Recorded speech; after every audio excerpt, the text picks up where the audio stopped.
Let's see how to move sections around in Wix. So, when moving sections, you can just right-click and there's a move section up or move section down wherever you want to put your sections. Okay, like when we press this move section down, it's gonna put your section right here. It's gonna put this right here, or move section up. It's gonna go way back up. But a simpler way is just clicking this arrows right here at the side.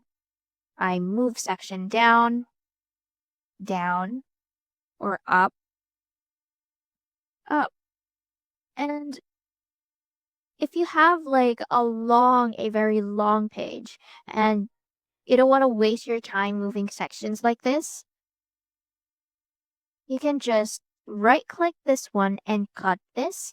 And let's say you're gonna put your section right above this footer right here.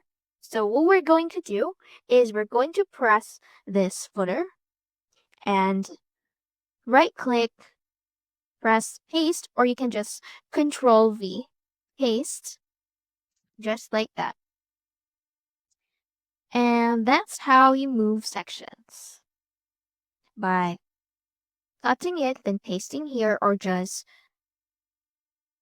clicking these arrows at the side. And that's it. That's how to move sections around in Wix. See you soon!